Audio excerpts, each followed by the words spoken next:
Hare Krishna. Dandatam and Madhubuji, Hare Krishna, dear devotees. Krishna Krishna. Let's start with Mangalacharan.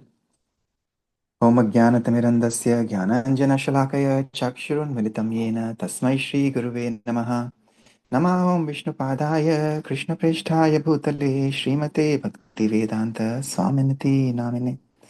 Namaste Saraswati Deve Gauravani Pracharine Nirvishesha Shunyavadi Paschatyadesh जय श्री कृष्ण चैतन्य प्रभु नित्यानंद श्री अद्वैता गदाधर श्रीवासादि गौर भक्तवृंद हरे Krishna Krishna Krishna Hare Hare Hare Ram Ram Ram Hare Hare Hare Krishna. Okay, anybody would like to sing our prayers today? Share my screen here. Posted the link in the chat. Meenu Mataji, would you like to try today? Sure, Prabhuji. Hope you can all bear with that. Thank you for the service. Atyantika vyadhiram jnananam chikitskam vedavido vadanti samsaratapatrayanash govinda damodar madhveti ततजन्य गच्छति रामचन्द्रे सलक्ष्मणिरञ्चाय साई सीते चक्रन्दारमस्य निजाजानि गोविन्द दामोदर माधवेति एकाकिनी दण्डकारकाननन्तत सा नियमाना दशकन्दरेण सीता तदाश्रोत्स्रद् अनन्यानाथ गोविन्द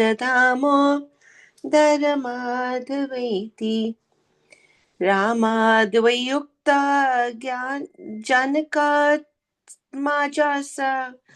विचिन्तयन्ति हृदये रामरूपम् रुरुधा सीता रघुनाथ पाहि गोविन्द दामोदर माधवेति प्रसीता विष्णु रघुवंशनाथ सुरासुरनामं सुखदुःखहितो रुरुधा सीता तु समुद्र मध्ये गोविन्द दामोदर माधवेति अन्तर्जले ग्राहगृहीता पादो विसृष्ट विक्लिष्ट संस्तबन्धु तदा गजेन्द्रो नितराम जागते गोविन्द दामोदर माधवेति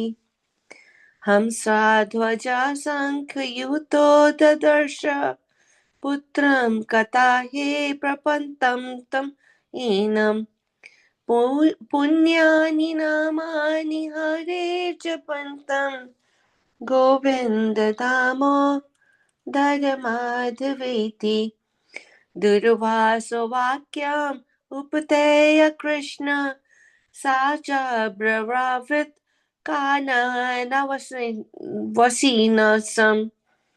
अन्तः प्रविष्टं मनसा जुवाह गोविन्द दामोदर माधवेति ध्येय सदा योगिभिरप्राम्य चिन्ताहरश्चिन्तिता प्रजिता कस्तूरिकाकल्पिता नीलवर्णौ गोविन्द दामोदर माधवेति संसारे कूपे पतितो दयगदे मोहनाधापूर्णे विश्यभितपे तप्ते कारावलम्बं मम देहि Vishnu Govind Damodar माधवेति Govinda Damodar Madhaveti, Govinda Damodar Madhaveti. Hare Krishna, Hare Krishna, Krishna Krishna, Hare Hare, Hare Rama, Hare Rama, Rama Rama, Hare Hare. Thank you, Prabhuji. Shri Prabhupada ki jai. Bilomangal Thakur ki jai. Shri Govind Damodar Stotram ki jai. Meenu Mataji ki jai. Yes, thank you. Anybody would like to read the translations from 41 to 50? I can read, Prabhuji. Yes, Mataji. Go ahead, Mataji. The knowers of the Vedas say that this is the cure all of the worst diseases of mankind, and that this is the seat of the destruction of the threefold miseries of material existence. Govinda, Damodara, Madhava. Upon Ramchandra's going into the forest due to his father's order, along with Lakshman and Sita, his mother cried, O Govinda, Damodara, Madhava. Left there alone, Sita was carried out of the forest by the 10-headed Ravana. At that time, accepting no other lord, Sita cried, O Govinda, Damodara, Madhava. Separated from Rama, the daughter of King Janaka was completely anxious, and with the form of Rama within her heart, she cried, O Raghunatha, protect me, O Govinda, Damodara, Madhava. O Lord Vishnu, be gracious, Lord of the Raghu clan, cause of the happiness and distress of gods and demons alike, O Govinda, Damodara, Madhava. The Sita cried as she was being carried over the middle of the ocean, caught by his foot and pulled into the water. Gajendra, his friends all harassed and frightened away, then called out incessantly, Govinda, Damodara, Madhava. Along with his priest Shankhyuta, King Hamsadvija saw his son Sudannava falling into a vat. But the boy was chanting the transcendental names of Hari, Govinda, Damodara, and Madhava. Accepting Durvasha Muni's request that she feed his many disciples, though she hadn't the means, Draupadi mentally called out to the Lord from within her heart, the Lord of forest dwellers. She said, Govinda, Damodara, Madhava. He is always meditated upon by the yogis as being inscrutable. He is the remover of all anxieties and is the desire tree of all that is desired. His bluish complexion is as attractive as Kasturika, Govinda, Damodara, Madhava.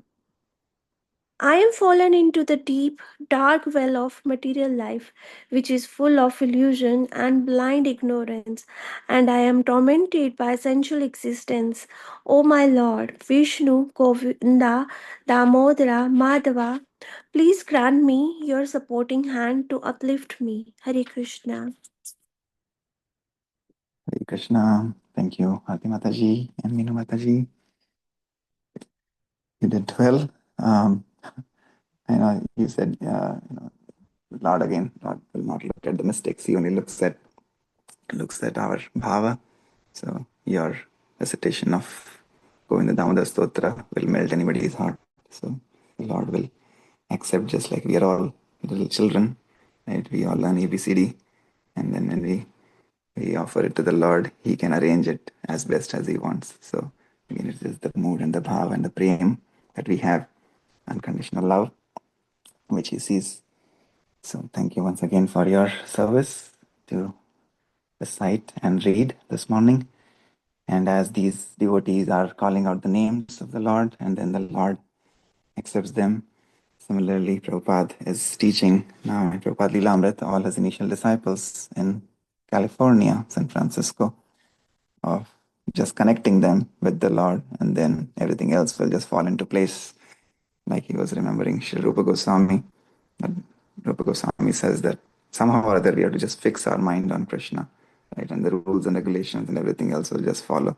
So many of them were not even following the regulative principles, but Prabhupada, out of his unlimited compassion, he got them associated with the holy name, and then the cleansing process will start automatically, right? So, like our Acharya says, हमें कुछ छोड़ना नहीं है, सिर्फ जोड़ना है. So once we add Krishna into our life, then all the other bad things slowly, if we are sincere and if we persist, and with persistence and patience, we carry out the orders of the Acharyas given to us by our Guru, Sadhu, and Shastra, then yes, then things will start to happen.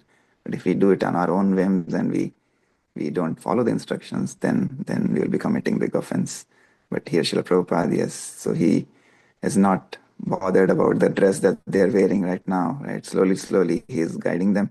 But first and most important thing is they are chanting Hare Krishna Mahamantra. So that is the most important thing. And we see now these early disciples are helping Malati Mataji. So even though now we can proudly say next time you meet Malati Mataji, Meena Mataji, that you can say that I was there in your initiation. Because when we are with the Lord, that is the mercy of the Lord and mercy of the Acharyas, we can travel in time. So now we have gone back to 1967 and we are able to be in the initiation ceremony of all these early disciples of Srila Prabhupada. So we can be proud to say that we were there in your initiation ceremony. But we are seeing how they are selflessly serving. So yesterday Malati Mataji is going to the grocery stores and bringing all the groceries and cooking for 150 to 200 devotees, all the Matajis, Janaki Mataji, Malati Mataji, Yamuna Mataji, all of them. And they're feeding all these hippies in the Haight Ashbury area. Okay, so we'll continue here. I'll read from here. Harsharani. The lunch program attracted a lot of the hippie hill crowd who obviously wanted food. They were really hungry, and there were other people who would come also, people who were working with the temple but weren't initiated. The record player would be playing the Swamiji's record. It was a nice family atmosphere. Haridas. It was taken outside too, outside the front, but the main food was served inside. It was amazing. The people would just all huddle together and we would really line them wall to wall. A lot of them would simply eat and leave. Other stores along Haight Ashbury were selling everything from beads to rock records. But our store was different because we weren't selling anything, we were giving it away. And we were welcoming everybody. We were providing a kind of refuge from the tumult and madness of the scene. So it was in that sense a hospital, and I think a lot of people were helped and maybe even saved. I don't mean only their souls, I mean their minds and bodies were saved because of what was going on in the streets that they just simply couldn't handle. I'm talking about overdoses of drugs, people who were plain lost and needed comforting, and who sort of wandered or staggered into the temple. Some of them stayed and became devotees, and some just took prasadam and left. Daily we had unusual incidents, and Swamiji witnessed it and took part in it. The lunch program was his idea. Mukunda. The Salvation Army came in one day for lunch. They just unloaded a whole truckload of people on us, about 30 or 40. Larry Shippen. Some of the community of loose people cynically took advantage of the free food. They didn't appreciate the Swami because they said he was, in his own way, an orthodox minister, and they were much more interested in being unorthodox. It was a fairly cynical thing. Those who were more interested and had questions, the spiritual seekers, would visit Swamiji in his room. Many of them would come in complete anxiety over the war in Vietnam or whatever was going on, trouble with the law, bad experience on drugs, a falling out with school or family. There was much public concern about the huge influx of youth into San Francisco, a situation that was creating an almost uncontrollable social problem. Police and social welfare workers were worried about health problems and poor living conditions, especially in Haight Ashbury. Some middle class people feared a complete hippie takeover. The local authorities welcomed the service offered by Swami Bhaktivedanta's temple, and when civic leaders in Haight Ashbury talked of forming a council to deal with the crisis, they requested Swami Bhaktivedanta to take part. He agreed, but lost interest after the first meeting. No one seemed seriously interested in hearing his solution. Master Subramania. A lot of responsible citizens in San Francisco were very happy that Swami Bhaktivedanta was working amongst the young people. The young people at that time were searching and needed somebody of a very high caliber who would take an interest in them and who would say, you should do this and you should not do that. The consensus was that no one could tell the young people what to do because they were completely out of hand with drugs and so forth. But Swamiji told them what to do and they did it. And everyone was appreciative, especially the young people. Harsha Rani. Just from a medical standpoint, the doctors didn't know what to do with the people on LSD. The police and the free clinics in the area couldn't handle the overload of people taking LSD. The police saw Swamiji as a certain refuge. Michael Bowen. Bhaktivedanta had an amazing ability through devotion to get people off drugs, especially speed, heroin, burned out LSD cases, all of that. Haridas. The police used to come with their paddy wagons through the park in the early hours of the morning and pick up runaway teenagers sleeping in the park. The police would round them up and try to send them back home. The hippies needed all the help they could get, and they knew it. And the Radha Krishna temple was certainly kind of a spiritual heaven. Kids sensed it. They were running, living on the streets, no place where they could go, where they could rest, where people weren't going to hurt them. A lot of kids would literally fall into the temple. I think it saved a lot of lives. There might have been a lot more casualties if it hadn't been for Hare Krishna. It was like opening a temple in a battlefield. It was the hardest place to do it, but it was the place where it was most needed. Although the Swami had no precedence for dealing with any of this, he applied the chanting with miraculous results. The chanting was wonderful. It worked. Srila Prabhupada knew that only Krishna consciousness could help. Others had their remedies, but Prabhupada considered them mere patchwork. He knew that ignorantly identifying the self with the body was the real cause of suffering.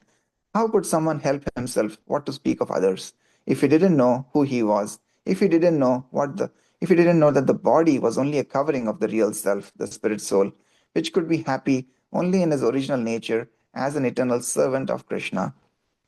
Understanding that Lord Krishna considered anyone who approached him a virtuous person, and that even a little devotional service would never be lost and could save a person at the time of death, Srila Prabhupada had opened his door to everyone, even the most abject runaway. But for a lost soul to fully receive the balm of Krishna consciousness, he would first have to stay a while and chant, inquire, listen, and follow. As Allen Ginsberg had advised 5,000 hippies at the Avalon, the early morning kirtan at the temple provided a vital community service for those who were coming down from LSD and wanted to stabilize their consciousness on re entry. Allen himself sometimes dropped by in the morning with acquaintances with whom he had stayed up all night. Allen Ginsberg. At 6:30 in the morning, we went over to Swami Bhaktivedanta space station for some chanting and a little Krishna consciousness. There were about 30 or 40 people there.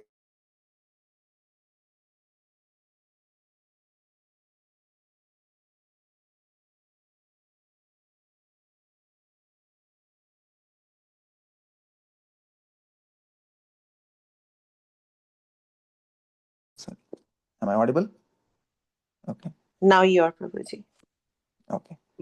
One kid got a little freaked out by the scene at first, but then he relaxed, and afterwards he told me, at first I thought, what is this? But then suddenly I realized I was just not grooving with where I was. I wasn't being where I was.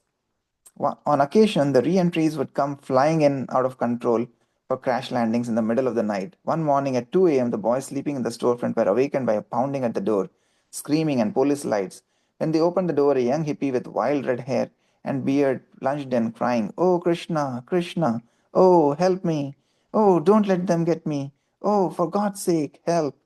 A policeman stuck his head in the door and smiled.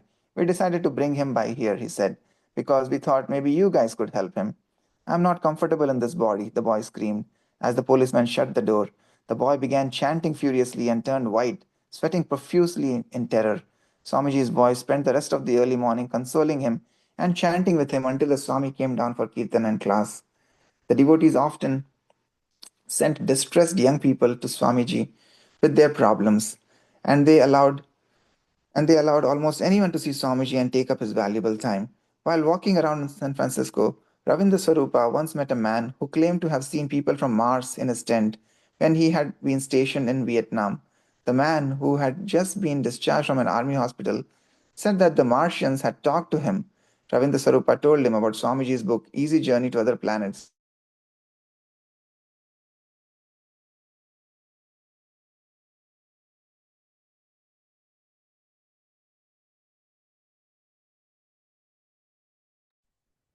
Can't hear you, Prabhuji. Their spiritual master.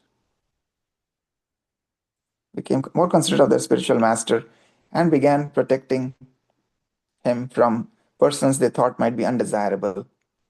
One such undesirable was Rabbit, perhaps the dirtiest hippie in Haight-Ashbury. Rabbit's hair was always disheveled, dirty, and even filled with lice.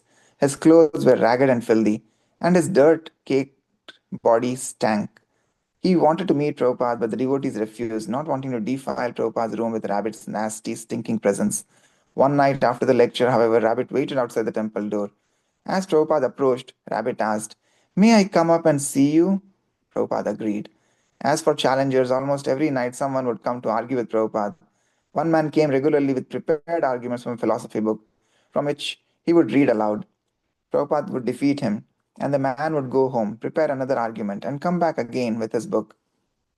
One night, after the man had presented his challenge, Prabhupada simply looked at him without bothering to reply. Prabhupada's neglect was another defeat for the man, who got up and left. Israel, like Rabbit, was another well-known Haight-Ashbury character. He had a long ponytail and often played the trumpet during Kirtan. After one of Prabhupada's evening lectures, Israel challenged, "This chanting may be nice, but what will it do for the world? What will it do for humanity?" Prabhupada replied, Are you not in the world? If you like it, why will others not like it? So you chant loudly." A mustached man standing at the back of the room asked, "Are you Allen Ginsberg's guru?" Many of the devotees knew that the question was loaded and that to answer either yes or no would be difficult. Srila Prabhupada replied, "I am nobody's guru. I am everybody's servant." To the devotees, the whole exchange became transcendental due to Swamiji's reply. Swamiji had not simply given a clear response, he had answered out of a deep, natural humility. One morning, a couple attended the lecture, a woman carrying a child and a man wearing a backpack.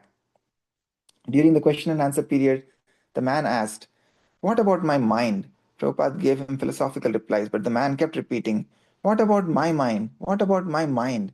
With a pleading, compassionate look, Prabhupada said, "I have no other medicine. Please chant this Hare Krishna. I have no other explanation. I have no other answer." But the man kept talking about his mind. Finally, one of the women devotees interrupted and said, "Just do what he says. Just try it." And Prabhupada picked up his kartals and began kirtan. One evening, a boy burst into a lecture exclaiming that a riot was gathering on Haight Street. The Swami should come immediately, address the crowd, and calm everyone down. Mukunda explained that it wasn't necessary for Swamiji to go, others could help. The boy just stared at Prabhupada as if giving an ultimatum. Unless Swamiji came immediately, there would be a riot, and Swamiji would be to blame. Prabhupada spoke as if preparing to do what the boy wanted. "Yes, I am prepared."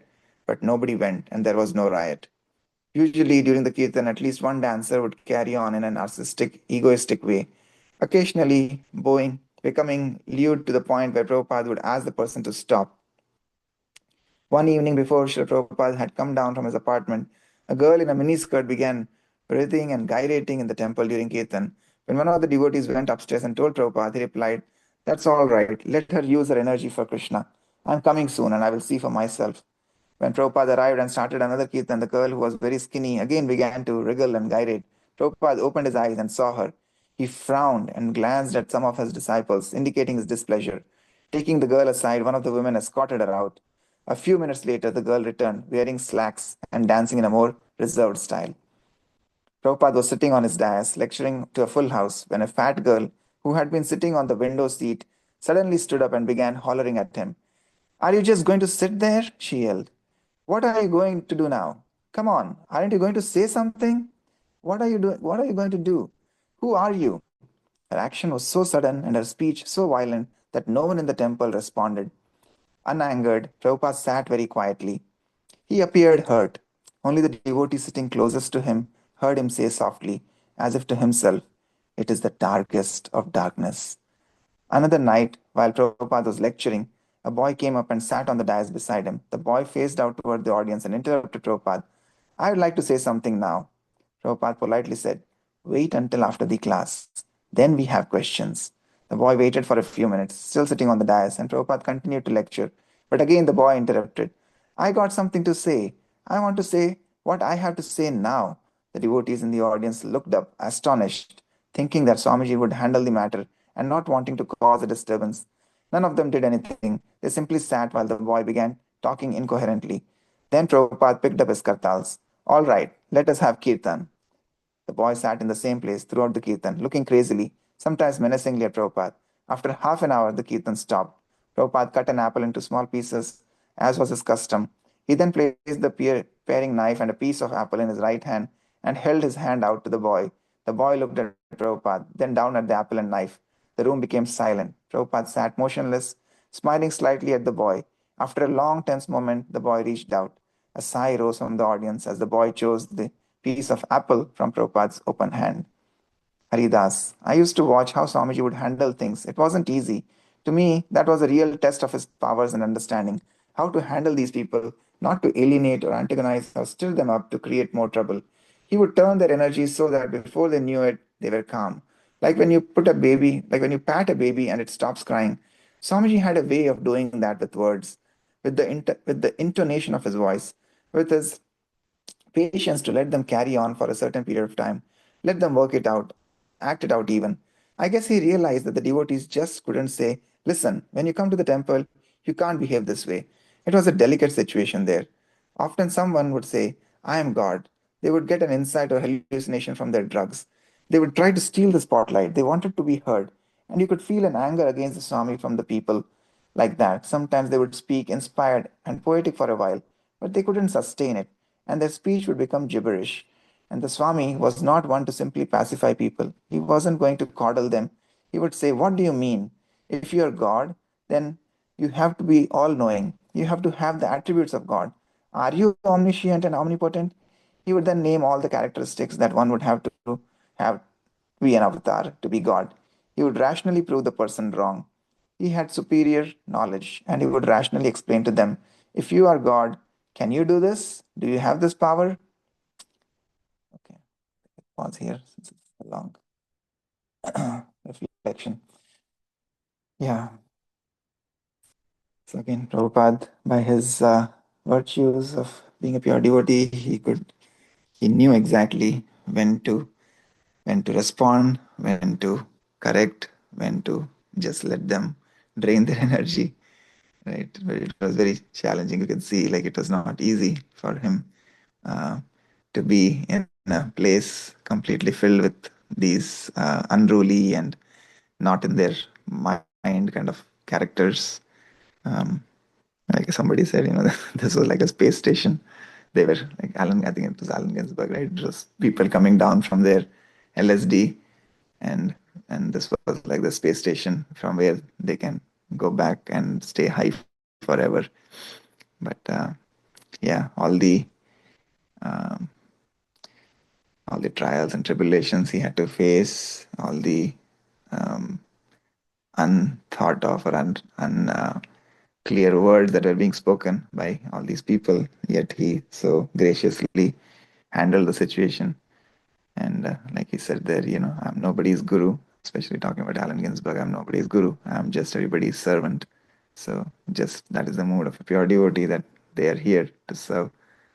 And yesterday in the evening reading only, I was talking with Arti Mataji. We were saying that Prabhupada mentions this. One of Srila Prabhupada's disciples was reflecting this recently, and he was saying that Prabhupada was talking to one of his disciples, close disciples, and they were saying, why did Prabhupada come to this world? And Prabhupada was saying, oh, I was discussing with Krishna, and Krishna was telling me that I have to go to the material world, and I was telling Krishna, oh, material world, it's a horrible place. So Prabhupada was remembering that he was sharing this with one of his disciples, that in his conversation with Sri Krishna, that Krishna is telling him to go to the material world, and he said, oh, Krishna, it's a horrible place. And Krishna says, yes, it is a horrible place. That's why I want you to go and uplift all those people. So it is really kind of a reflection of that memory that Prabhupada is here to uplift all these unruly and wildly people who are not in their control. They were just blurting out something that they shouldn't be saying, but again, they were not in their minds because of the heavy dosage and influence of drugs. But still, Prabhupada, with a simple, just with his voice, right, just with his words, he could provide that calming and soothing effect. And like we saw here, he just knew just when to start kirtan and when to give them the prasad, and then with the piece of apple, he was quiet. So yeah, it's just amazing to read all these stories and true life incidents that happened when he was here. Okay, anybody else would like to share anything?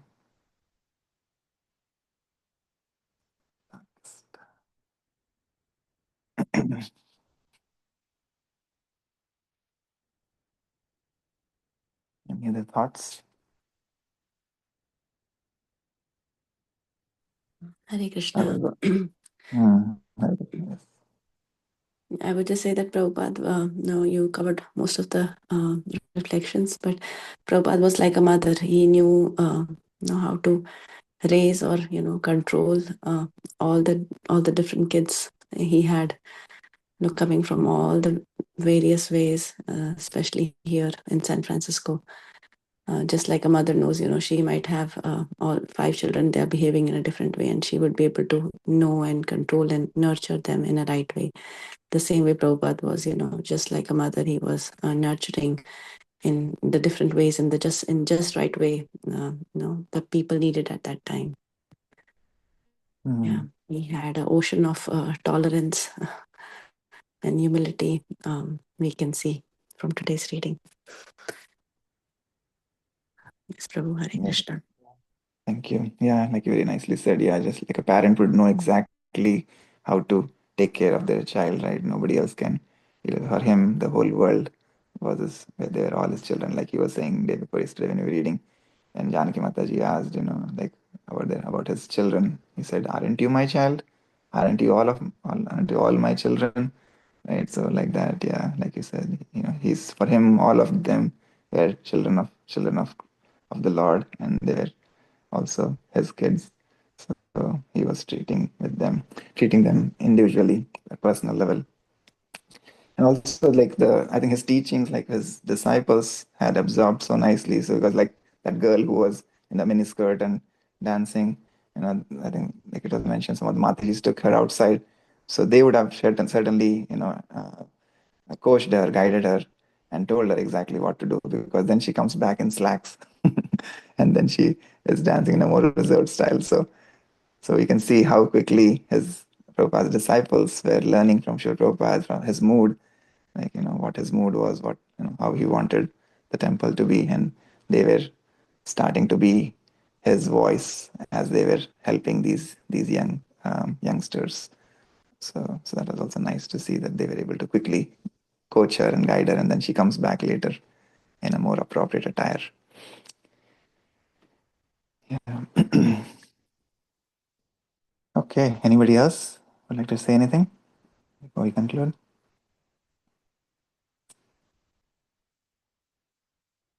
All right. Thank you so much for your association this morning for the japa and reading. We'll see you all again tomorrow.